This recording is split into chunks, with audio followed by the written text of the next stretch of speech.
The large dome of a grand mosque in Jakarta, Indonesia collapses after a major fire razed the structure. The mosque was in the process of being renovated when it caught fire. More details on this later in the news.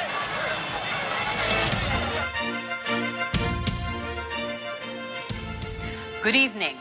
I'm CJ Hero. And I am Nina Richie Alago Flores. This is Mata ng Agila International. And now for the headlines. 3 areas are placed under storm signal number 1 as tropical depression Obet continues to move west while maintaining its strength. The alleged middleman in the slaying of broadcaster Percy Lapid died last October 18, according to the Justice Department. Media reports say the United States is allegedly pressuring Turkey with its Russia relations. The Ukrainian government orders power cuts in efforts to conserve energy. And British Prime Minister Liz Truss's future is looking doubtful after losing several cabinet members.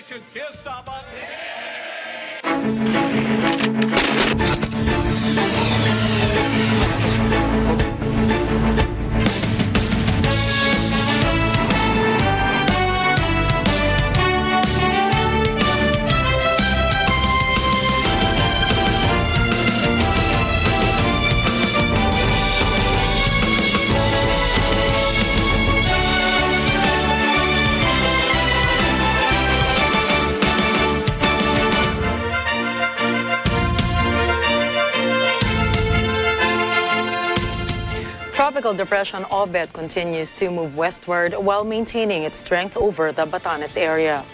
According to Pagasa, the center of tropical depression Obet is located 650 kilometers east of Basco, Batanes. It has maximum sustained winds of up to 45 kilometers per hour near the center and gustiness of up to 55 kilometers per hour. Tropical cyclone wind signal number 1 is raised over Batanes, Babuyan Islands, and the northeastern portion of mainland Cagayan. It continues to move west at speeds of 15 kilometers per hour. Obet is forecasted to track in west-southwest direction tonight or tomorrow early morning before turning westward again, this time on the portion of the Luzon Strait. Obet is expected to traverse the Batanes-Babuyan Islands area tomorrow evening and Saturday morning before exiting the Philippine area of responsibility by Saturday evening or Sunday morning. Torrential rains brought by tropical depression Obet have caused landslides in Pagudpod, Ilocos Norte. The landslides affected the North Road Kilometer 578 plus 6,000 in Barangay Panshan.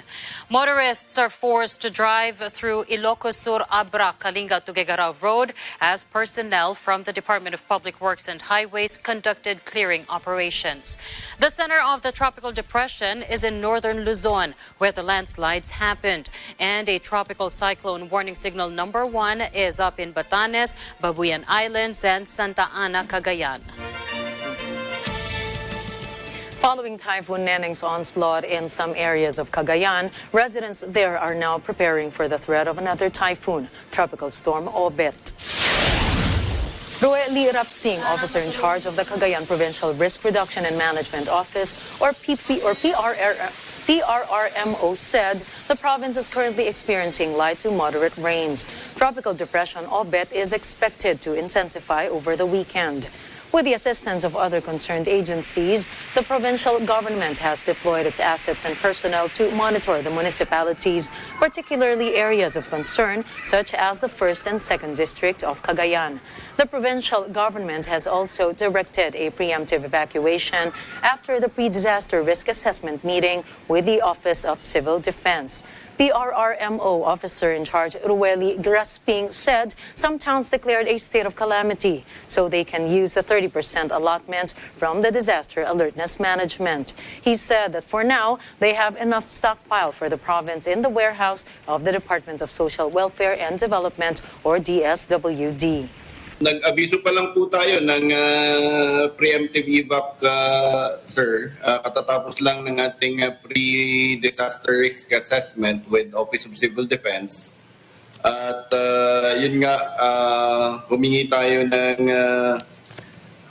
support and assistance doon sa ating regional office ng DILG para doon sa kanilang list of protocols na ang ating mga local chief executives ay wag na magdididali, magdesisyon na ng mga preemptive evacuations po.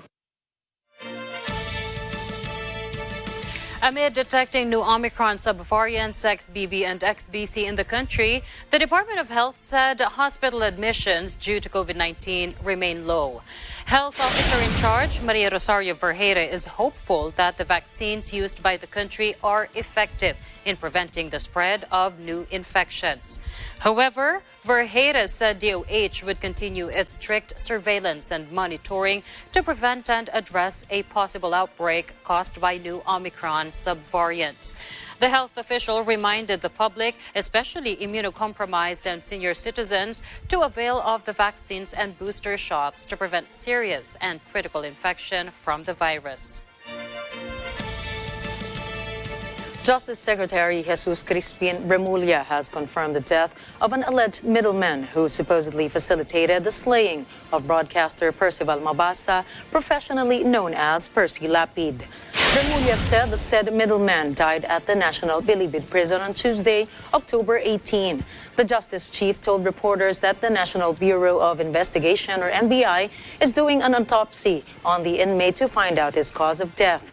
The self-confessed gunman, Joel Escorial, surrendered to authorities and identified 3 other cohorts in the assassination of Mabasa.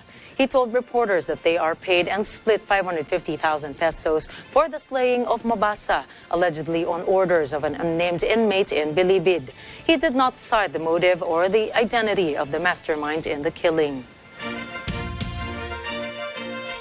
The Senate Blue Ribbon Committee has concluded its investigation on the anomalies involving the laptop procurement of the Department of Education.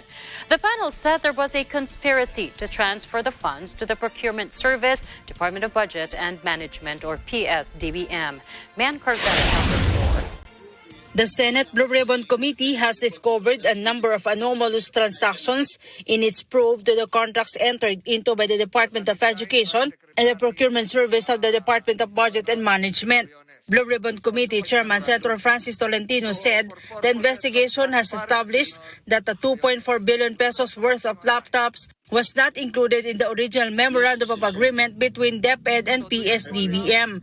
The probe also discovered that instead of internet load for students as indicated in the Bayanihan Law, DepEd diverted the fund to the computerization program for the teachers' laptops.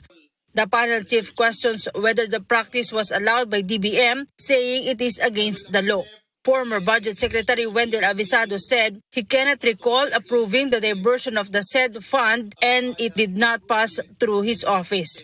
As far as you can recollect, after November 24, 2020, did you approve a request coming from the Department of Education concerning the conversion of 2.4 billion pesos from the MOOE supposed to cover mobile and internet load to some 3.2 million senior high school students to capital outlay for the purchase of laptops for 68,500 teachers? I cannot recall, Mr. Chairman. I will accept any responsibility, if at all there is, if I have approved it, and then now I'm saying I cannot recall, because that's really the truth, Mr. Chairman. I cannot recall. The Blue Ribbon Committee also discovered that the laptops were distributed to the non-teaching personnel, contrary to what the contract states. The negotiation for the drafting of a MOA to cover the 2.4 billion laptops for public school teachers. May 5, 2021, there was still no finalized MOA. Sabi po ng COA, ang price, ang ibig sabihin daw, higher than the usual price in the market. Ang ibig sabihin po nun, equivalent to overpriced. Na-establish po yan nung hearing noong September 29, 2022. DepEd distributed laptops even to non-teaching personnel. In a separate investigation by the Commission on Audit, the findings showed that the laptops procured by DepEd were overpriced at 58,300 pesos each compared to the market price of 20 to 22,419 pesos. 1,678 of the 2,378 laptops procured by DepEd have not been distributed and have remained in their storage. Hindi na niya tinanggap nung nakita niya yung specs po, no. Sa Aurora po hindi rin tinanggap ng supposed recipient, no, pero hindi isinauli nung school head niya kasi nang hinayang siya dahil wala nang kuryente sa kanila, walang internet and everything, no. Wala pang laptop. So at least may laptop po sila roon, ano. At nagagamit niya pag pumupunta siya sa Baler o sa Dingalan. Now that the Blue Ribbon Committee has concluded its investigation, Tolentino said they would now draft the report and release the panel's findings and recommendations. He said current and former officials and personalities responsible for the matter might be charged. Meanwhile, legal counsels of the resource person may now be allowed to submit their memorandum within 15 days to counter the allegations against them during the conduct of the hearing based on the new rules set by the Blue Ribbon Committee. Tolentino said they expect complaints from those who believe their reputations were maligned and tainted because of their involvement in the investigation. Yung conspiracy angle is still there. So, hindi ko masabi kung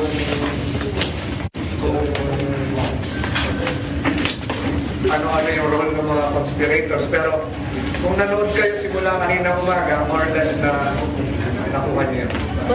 Mean Corvera reporting for Mata ng Agila International, trusted, connected, on point. The Supreme Court has laid down the issues to be tackled during the oral argument set on the petition against the postponement of the barangay elections. Vin Pascua has the story. The Supreme Court has limited only to 6 essential issues, the topics to be discussed at the oral arguments scheduled on Friday, October 21st on the petition questioning the legality and constitutionality of the law postponing the barangay elections. In a 4-page advisory, the High Court identified the substantive issues on the matter, including the questions on the power of Congress to postpone an election. The justices also wanted parties on the case to explain if the postponement of the elections violates the right to due process and the right of a voter to choose their barangay officials. Another concern the SC would want clarification is on whether the postponement of the barangay elections in October 2023 is equivalent to a legislative appointment of incumbent barangay officials. The Supreme Court has given 20 minutes each to the petitioner, Attorney Romulo Macalintal, the respondents, the Office of the President, and the Commission on Elections to present their argument on the issue. This will be followed by the magistrate's interpolation. In Macalintal's petition, he wanted the Supreme Court to refrain the implementation and repeal of RA 11935. The petitioner also questions the authority of the Congress under the Constitution to postpone barangay elections and extend the term of office of barangay officials. Macalintal said only the COMELEC has the jurisdiction on the matter based on the Omnibus Election Code. I am Vin Pascua reporting for Mata ng Agila International. Trusted, connected, on point. President Ferdinand Marcos Jr. has appointed new members of the Court of Appeals and the Court of Tax Appeals. Moira Encina tells us more. Malacanang has forwarded to the Supreme Court the appointment papers of Associate Justices Salma Palacio Alaras and Wilhelmina Jorge Wagan in the Appellate Court. Alaras replaced retired CA Justice Gabriel Ingles, while Jorge Wagan replaced the position vacated by retired CA Justice Edgardo Camelio. Alaras served as the presiding judge of the Makati RTC Branch 62, while Jorge Agan was presiding judge of the Pasig RTC Branch 111 before appointments to CA. Meanwhile, President Marcos also appointed Corazon Ferrer Flores as a magistrate at the Court of Tax Appeals, replacing retired Justice Juanito Castañeda. Before her appointment at the CTA, Ferrer Flores served as a Deputy Clerk of Court at the Supreme Court. Documents show the three were appointed last October 11. The three were immediately sworn into office by Chief Justice Alexander Gesmundo in a simple ceremony at the Supreme Court Session Hall. Press Secretary OIC Chelo Garafil confirmed the appointment of the three magistrates. In a statement, Garafil said the palace and the entire nation wished them well. Moira Encina reporting for Matanang Agila International. Trusted, connected, on point. Next up, U.S. pressures Turkey on Russia relations. U.S. President Joe Biden wants domestic oil production increased. And giant dome collapses after fire at Indonesia mosque. More stories from around the globe when Matanang Agila International returns.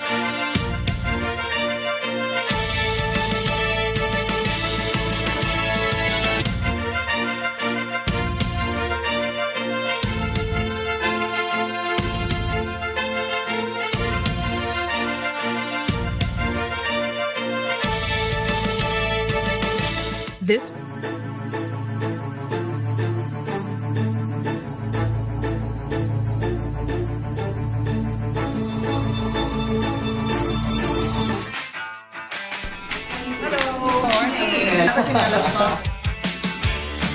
Naging background dancer ni Vilma yung mga gumaganon.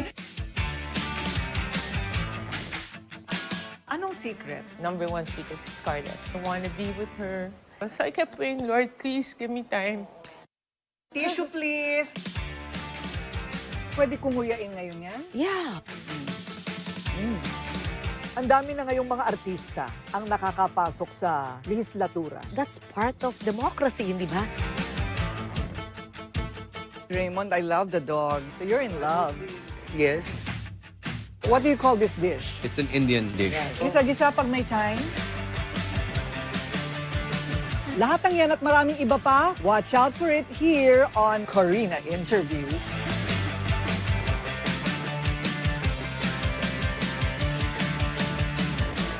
Parenting tips kasama ang pinakasikat na tambalang Mommy and Daddy Diaries PH, Shara and Vlad Magallanes. Kasi pag nag-give in si Mommy, next time, iisipin na lang yan, ay, iyak na lang ulit ako next time kasi ibibigay naman ni Mommy yung gusto ko. Hindi naman po ipapaalam. Parang ipapaalam mo na, oy, bibiling ko to ha, ganyan. Okay. Iba yung ipapaalam sa ipapaalam.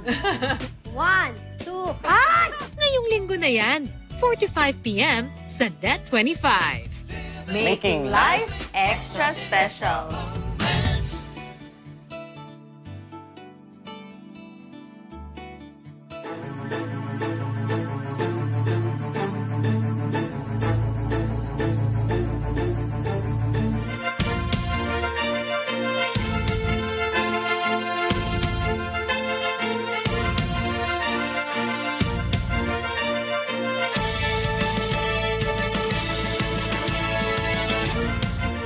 The news continues here on Matanang Agila International.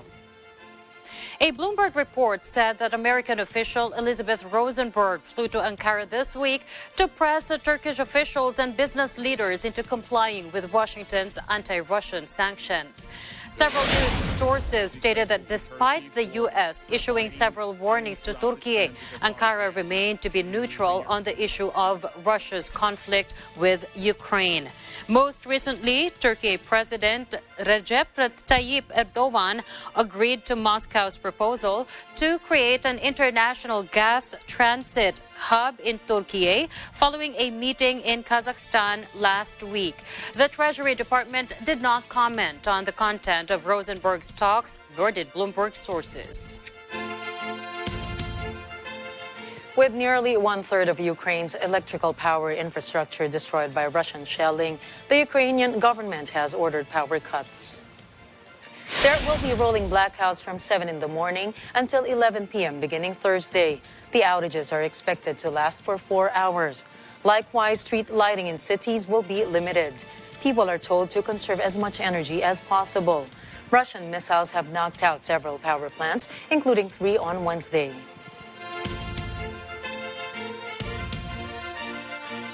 African energy leaders met in South Africa to address energy security amid calls to cut carbon use. Let's hear more from Karabo Letatla of RT News. The back of Africa Oil Week, another gathering is putting further emphasis on African energy. The Africa Energy Week focuses on all aspects of exploration, collaboration, as well as utilization of African energy resources. The message is clear. The African energy challenge is enormous.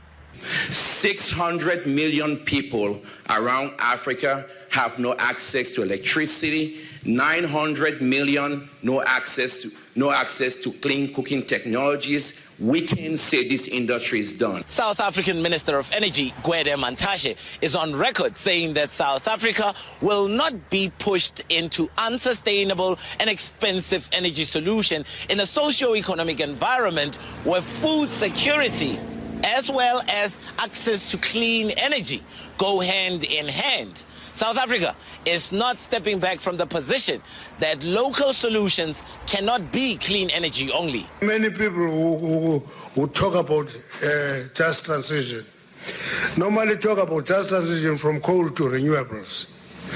Every time they say that, we correct them. We say it can't be from coal to renewables. It's from high carbon emission to low carbon emission. Where we're experimenting with carbon capture, storage and use, and see if we cannot expand the use of coal, because we are well endowed with coal as a country. The largest economies of the West were all built on the back of carbon emissions. And now carbon is being used, weaponized and demonized against the development of Africa by the very same Western nations and their financial institutions, further delaying the development of the continent. But African leaders are clear that Africa should not bear the brunt of historically bad energy decisions, and it should not be punished for them either. We believe in Sasol that Africa must harness its abundant energy resources to address the socio-economic developments of its people. The European energy crisis has created unprecedented uptick in the nuclear power interest. And according to the International Energy Agency, employing less nuclear on our path to net zero would end up costing the consumers, me and you, $20 billion more all the way through to 2050. Now, using nuclear and other cleaner forms of energy is uppermost in the minds of African energy policymakers. There's another technology that we're not talking about. I've not heard anybody talking about here, called nuclear. France is dependent on nuclear, 75% of electricity. And when Germany is in trouble, it is lucky it is having France as a neighbor. We don't have France as a neighbor. Therefore, we must build that nuclear capacity. We have one power station in South Africa. So behind the smiles and the handshake at the biggest energy gathering in Africa, the talks and arguments around new partnerships and alliances for Africa in the energy sector continue. African delegates agree the continent needs new contract with the people they form partnerships with, so that it's not just about paying expensive clean energy loans and taking profits offshore, but building sustainable energy-driven economies for the people of Africa. Karaboletat, RT, South Africa. To fight high fuel prices, U.S. President Joe Biden says domestic oil production should be ramped up. Pump prices have been on the rise since the Russian invasion of Ukraine. Biden says there is a homegrown solution to higher energy costs. To responsibly increase American oil production without delaying or deferring our transition to clean energy. On the subject of the war in Ukraine, Biden says it appears Russian President Vladimir Putin is in hot water and is running out of options. It seems his only tool available to him is to brutalize individual citizens in Ukraine, Ukrainian citizens, to try to intimidate them into capitulating. They're not going to do it. Indonesia's giant dome collapses after a massive fire broke out and lasted for several hours. The mosque located at the building complex owned by the Jakarta Islamic Center was being renovated when it caught fire. Video footage showed huge flames and smoke billowing from the mosque's dome before it fully collapsed. No casualties were reported. Forensic experts are expected to help investigate the cause of that fire, while 4 other workers involved in the renovation of the dome will also be questioned. Chad's leader Mohamed Idris Deby Itno declared a state of emergency as the country scuffles to deal with severe flooding that has affected hundreds of thousands of lives. Deby said that the floods have hit 18 of the country's 23 provinces and affected more than 1 million people, adding that no one had yet died as a result. However, the disaster has swallowed up more than 465,000 hectares of fields and 19,000 heads of livestock. He stressed that a state of emergency will help the country contain and manage the situation. Deby appealed to friendly countries and technical and financial partners to support its government's efforts to provide shelter, basic necessities, and health protection to its people. According to the UN's Human Development Index, Chad is the world's 3rd poorest country. UN data said that around 5.5 million Chadians need emergency humanitarian aid, while the World Bank reported that 42% of Chad's 16 million population live in poverty. A Palestinian man wanted in the slaying of an Israeli soldier earlier this month has been killed. Uday Tamimi's was hunted after an 18-year-old soldier was shot and killed at a checkpoint at the entrance to a refugee camp in East Jerusalem. The 10-day search has resulted in clashes between Israeli security forces and Palestinians in the camp. Tamimi was killed Wednesday after what Israeli police described as a gun attack against Israelis at the entrance to a West Bank settlement. Violence has surged in recent months in the Israeli-Palestinian conflict. Since the start of the year, more than 100 Palestinian fighters and civilians have been killed. Israel has occupied the West Bank since the 1967 Six-Day War, and nearly 500,000 Israelis now live in settlements in the territory. The United States has criticized the Iranian government's treatment of a female climber who competed abroad without a headscarf and warned Iran's actions won't go unnoticed. After Elnaz Rekabi competed in South Korea, she was whisked back to Iran, where she later apologized in an Instagram post. She said her headscarf had accidentally slipped off. U.S. State Department spokesman Vedant Patel says the Iranian regime has a long history of abusing the rights of women and violating their freedom of expression through threats and violence. Reports of intimidations and threats to Elnaz Rekabi appear to be the latest inexcusable example of such tactics. The world and the Iranian people will be watching how she's treated. Activists fear Rekabi's comments were made under duress. For the 3rd time, Lebanon's parliament failed to elect a successor to President Michel Aoun, fueling fears of a political vacuum after his mandate expires in 10 days. A total of 119 lawmakers out of Lebanon's 128-seat parliament attended that session, 55 of whom cast a blank ballot. Lawmaker and candidate Michel Mawad, son of former President René Mawad, emerged as a front-runner when he seized the most votes at 42. But the 42 votes he received in today's session fell well short of the 65 needed for election in the second round of voting. A quorum was also lost before the second round could be held when some lawmakers walked out. Parliament Speaker Nabih Berri called for another vote on Monday in the hope of overcoming long-running discord between political factions in an already crisis-hit Lebanon. As of now, the country's affairs are governed by a caretaker cabinet. Up next, former U.S. President Donald Trump testifies in lawsuit brought by a rape accuser. Telegraph says UK Prime Minister Liz Truss has hours, not days, left in office. And Peru's largest care center for COVID patients closes. Find out more about these stories when Mata ng Agila International returns.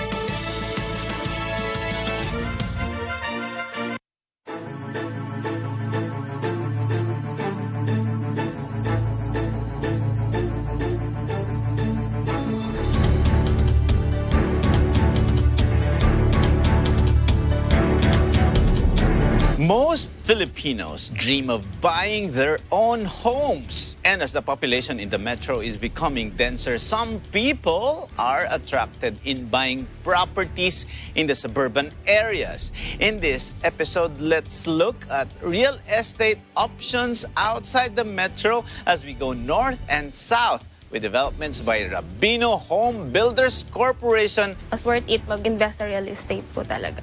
Kasi kahit magkaanak ka, tumanda ka, andyan po yung lupa mo, tumataas at tumataas po talaga yung presyo ng lupa. Only here in Open for Business. Open for Business with Cesar Vallejos. Sunday, 9 p.m. Nag-wish ako na kahit isang araw lang talaga na maging gwapo lang ako kahit isang araw lang.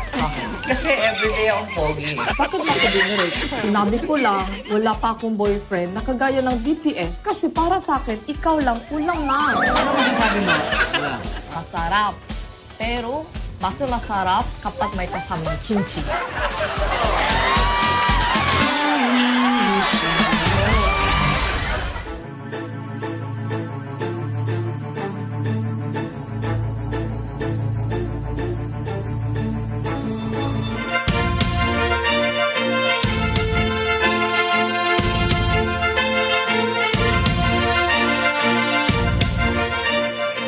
Former U.S. President Donald Trump has given testimony under oath as part of a civil defamation suit filed by a New York-advised columnist E. Jean Carroll, who accused him of raping her in a 2019 book. Carroll's legal team stated that they were pleased to have the chance to interrogate Trump during the deposition hearing. They refused to comment any further. Meanwhile, Trump's counsel team said the former POTUS was pleased to set the record straight today. Alina Haba, one of Trump's lawyers, stressed that Carroll's suit is nothing more than a political ploy, like many others in the long list of witch hunts against Donald Trump. Regardless of the outcome of the defamation case, Carroll has vowed to sue Trump in a New York court next month under a recently passed state law which lifted the statute of limitations for rape and sexual assault allegations. Her lawyers can still use the recent deposition provided by Trump as part of that separate suit. Carroll first accused Trump of raping her in a New York department store in the 1990s. But the former U.S. leader refuted the allegation as a hoax and a lie, claiming he had never raped Carroll. He said that her claims were merely an attempt to get publicity and sell a book. As a result, Carroll brought the defamation suit soon after. Liz Truss has dramatically quit after just 44 days in office, making her Britain's shortest-serving prime minister in 300 years. The record is presently held by George Canning, who served for 4 months before his death in 1827. The Tory leader announced her resignation after weeks of turmoil in Downing Street and backbench MPs furious at repeated missteps. In a 90-second statement, Truss said she was elected by the Conservative Party with a mandate to change the situation facing the UK. She said she will stay on as Prime Minister until a successor is chosen via a leadership election to be held within the next week. The Conservative Party is fleet with chaos, with Truss losing both her Chancellor, Kwasi Kwarteng, and her Home Secretary, Suella Braverman, within a week. I recognise that, given the situation, I cannot lift the mandate on which I was elected by the Conservative Party. I have therefore spoken to His Majesty the King to notify him that I am resigning as leader of the Conservative Party. U.S. President Joe Biden announces $2.8 billion in awards for 20 U.S. companies to develop minerals for electric vehicle battery production. The move is part of a push to boost domestic manufacturing and speed up the transition to EVs.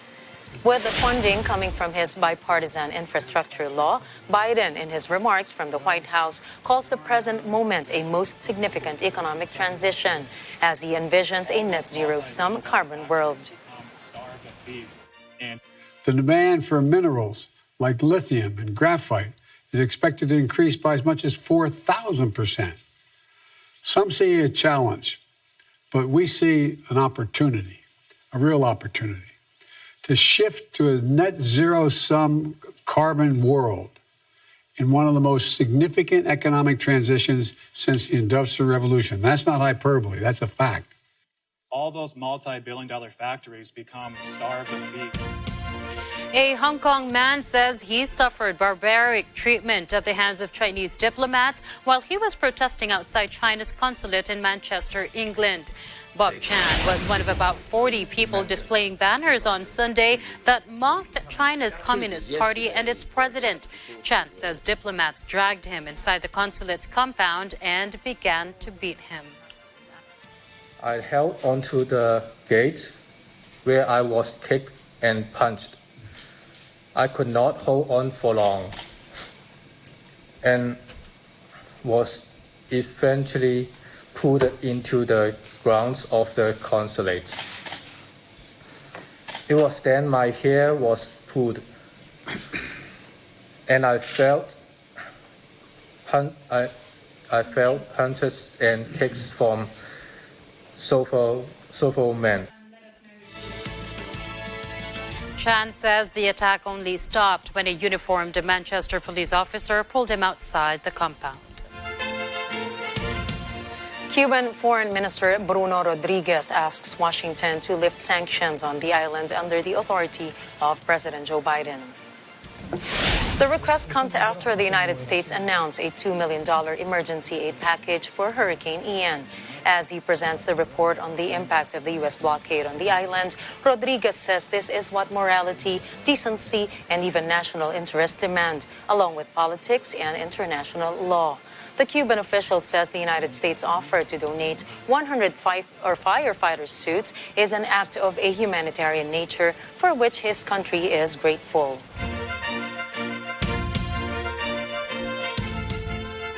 Only 3% of the land in England and 8% of the sea is effectively protected, according to a new report from the UK. Here's Ryan Florentino.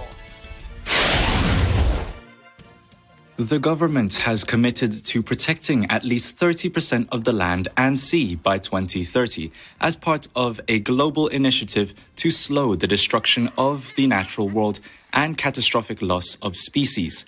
However, the study by Wildlife and Countryside Link says that in England, little progress had been made.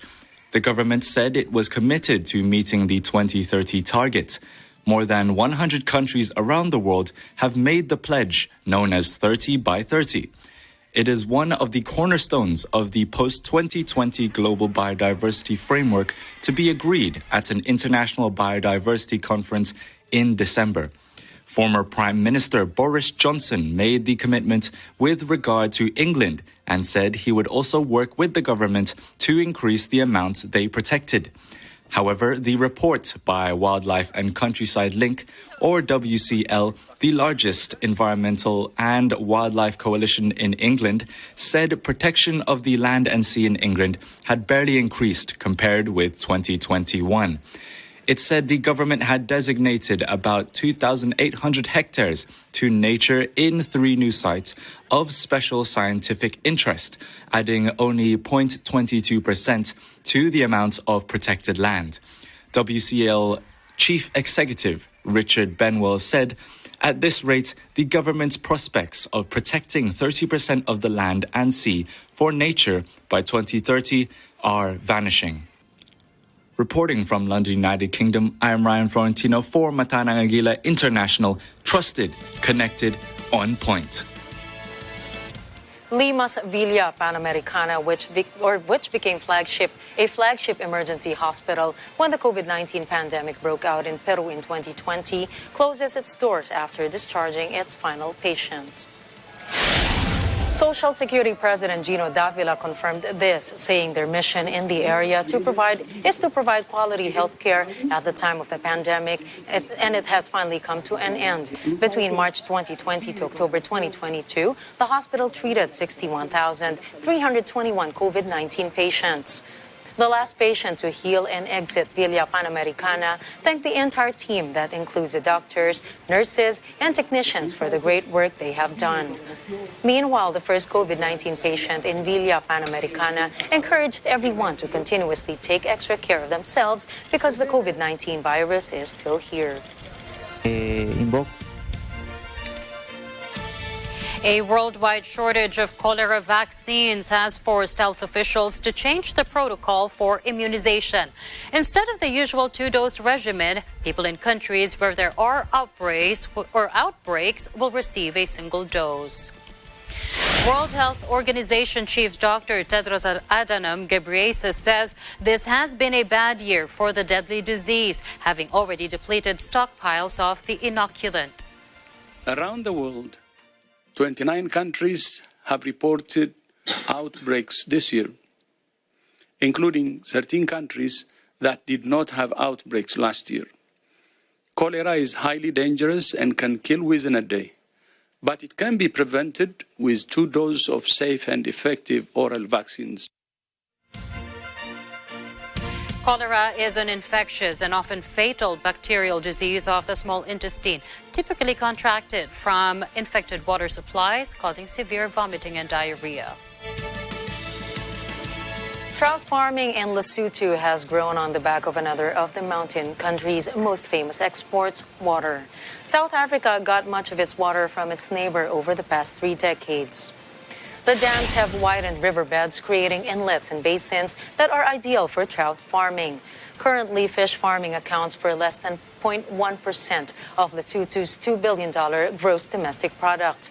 Although young boys sell fresh catch to passing motorists, locals maintain they have always eaten salted, sun-dried freshwater fish. But according to the Lesotho National Development Corporation, as dam construction continues, the country has the potential to become the regional leader in aquaculture.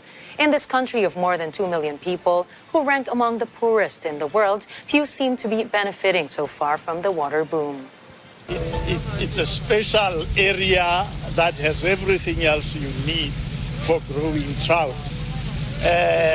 Oxygen, temperature, the biology itself, all of it lines itself to trout. And that's the reason why trout does well. It likes cold area, lots of oxygen that is dissolved in the water, and it's a perfect growing environment for trout.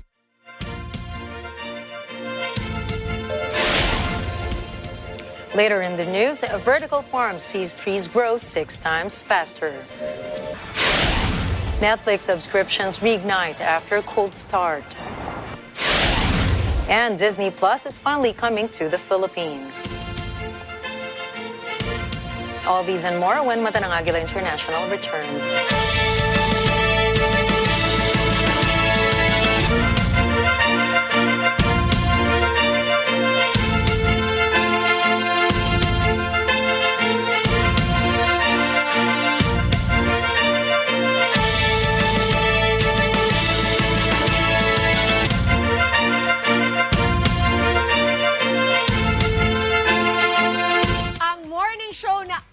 Nagbibigay ng ngiti at saya sa bawat kada all over the world.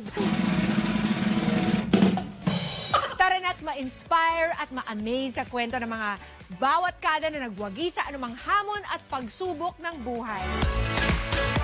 Itago na mga remote control at tumambay lang dito sa paborito niyong barkada sa umaga, ang Kada Umaga! Dahil kayo ang bida dito. We are the Power Pack Girls! Transformed! Ito na ang maiinit na sabi or showbiz artista blind item! Gusto ko na umuwi! Posible ang sinasabi mo. Bakit? Kalimutan mo na ba? Wala na tayong bahay. Kaya tayo na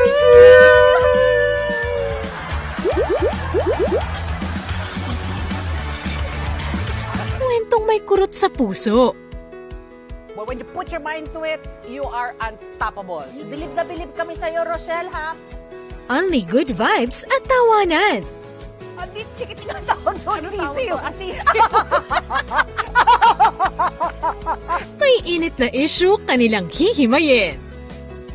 100 million na pondo. There's no cap. So I can buy 1,000, 5,000. Sagot yan ng mga smart at pretty nanays ng ASPN.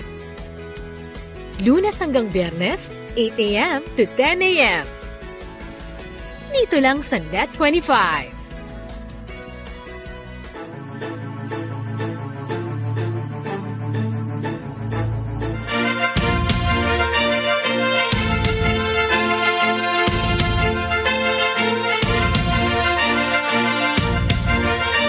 Welcome back to Matanang Agila International.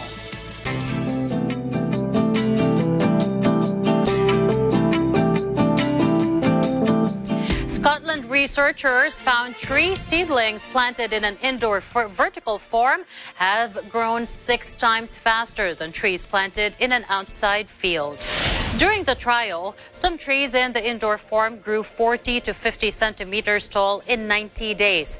Researchers say a similar rate of growth would take up to 18 months in an outdoor field. According to Kenny Hay, a manager at Forestry Land Scotland, the findings can help tackle the twin crisis involving climate change and biodiversity.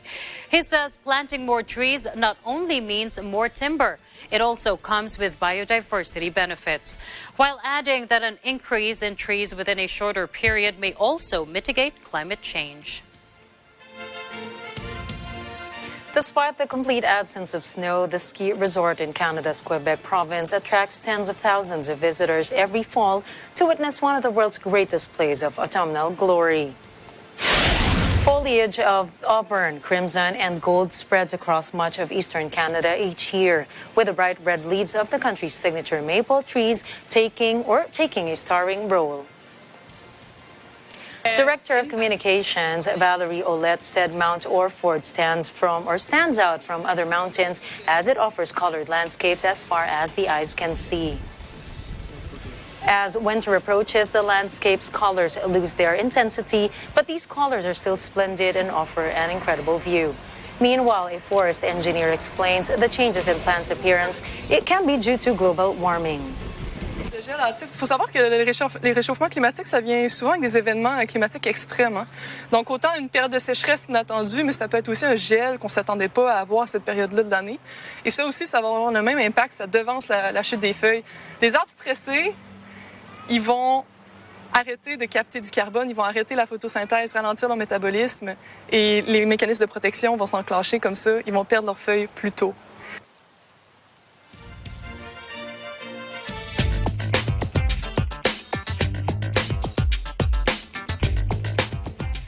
Netflix announced it obtained more than 2 million subscribers in the recent quarter, allaying investors' fear that the streaming giant was losing paying customers.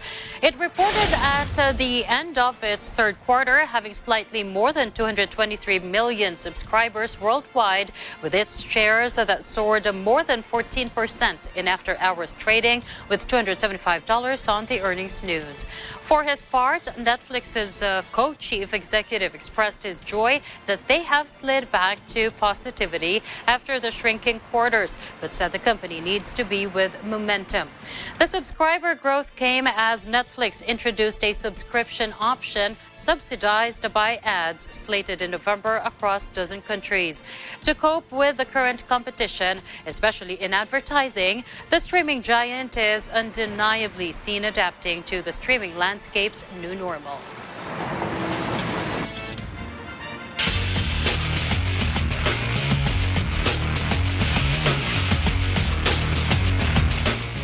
The upcoming Men's World Cup is set to first feature 3 female referees who hope to make history while free from gender stereotypes.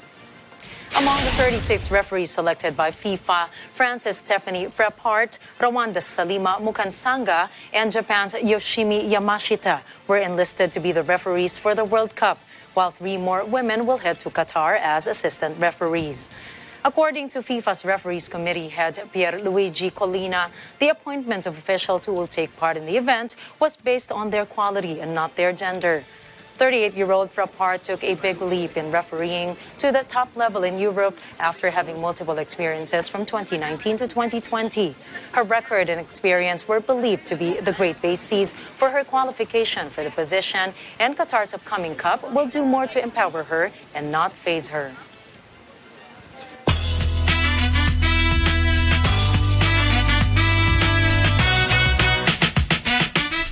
The biggest, most popular, and widely supported and anticipated 48th Metro Manila Film Festival, or MMFF, completes its 8 official entries with a selection of the 4 finished films from a record high of 22 film submissions. The official 8 entries to the MMFF 2022 are Deleter by Viva Communications Incorporated, Family Matters by Cineco Productions Incorporated, Mama Sapano, Now It Can Be Told by Borracho Film Production, My Father, Myself by 316 Media Network, and in July, the first 4 official entries based on script submissions were announced. Those are Love You with an Accent by Star Cinema, Nanahimik ang Gabi by Rain Entertainment Productions, Partners in Crime by Star Cinema, My Teacher by 1017p. The 48th MMFF will run from December 25 to January 7, 2023, back into theaters nationwide, observing the required health protocols. The Gabi ng Parangal will be on December 27. In the last 20 years, standards and definitions of beauty have varied in different ways, but Christina Aguilera still thinks we are beautiful despite what social media tells us. The singer released an updated version of her beautiful music video that takes direct aim at the messages often delivered through social media that negatively affect our body image and mental health. This release was to mark the 20th year of her album Stripped and World Mental Health Day, encouraging her followers and viewers to have some time off from social media to prioritize their own mind, body, and soul. The first beautiful music video was set out to bring awareness and a sense of compassion in the face of criticism, while the newly released video carries an important message to appreciate ourselves for who we really are. Towards the end of the video, a message was left saying, research suggests that time spent on social networking sites is associated with body image issues, self-harm, and disordered eating in children and teens. This needs to change. A link to a list of mental health resources was also provided by the singer for the viewers to visit. November 17, please come sooner. After years of waiting, streaming giant Disney Plus is finally heading to the Philippines. According to its website, a monthly subscription starts at 159 pesos, whereas the priciest premium subscription is 2,950, which users can pay annually. Disney Plus is home to classic Disney films and series, as well as the Marvel Cinematic Universe and George Lucas's Star Wars saga. What's even more exciting is we can stream originals not shown in theaters or even on TV screens.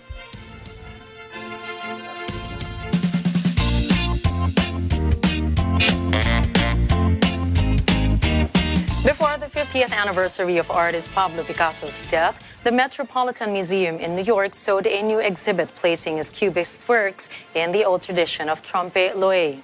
Picasso's cubic work showed the technique of making objects on a 2-dimensional surface look 3-dimensional. Visitors were amazed to see, appreciate, and better understand the artworks seen in the museum. The co-curator of the exhibit said visitors come to enjoy and play when they identify what is real and fake, truth and falsehood, and original and a copy. In early paintings, organizers admitted they reproduced an actual simulacrum of documents in which they purposely changed the dates and words. The intention is for visitors to learn not to easily believe everything they read and see, which shows tremendous relevance in life nowadays.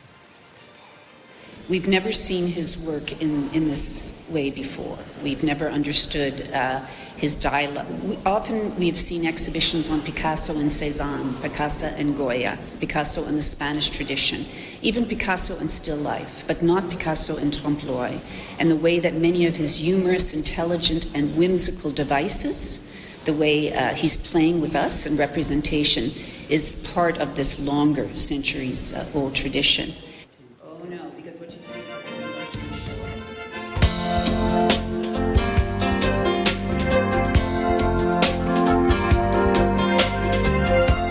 Let's take a look back at some historical events that happened on this day, October 20. In 1944, U.S. forces under General Douglas MacArthur returned to the Philippines with the landing of the U.S. 6th Army on Palo, Leyte to reclaim the Philippines from the Japanese. In 1965, Beatles received a gold record for their single, Yesterday. And in 1973, Australia's Sydney Opera House was formally opened by Queen Elizabeth II. It is a multi-venue performing arts center located on the foreshore of Sydney Harbour. We're so close to the weekend, and to help you go through the rest of the week, here is a quote from Paulo Coelho, a Brazilian novelist. Impossible is just an opinion. How we look at situations is really up to us, you know? Yeah, and just a reminder, this does not just go for the people around you. You have to remind yourself as well, impossible is just an opinion. I think, therefore, I am. Yeah, it stops when you believe it is impossible. I know. And that is a wrap for tonight's news. Catch the latest updates on our social media channels. I am CJ Hero. And I am Nina Richie Alago Flores. This is Mata ng Agila International. Trusted, connected, on point.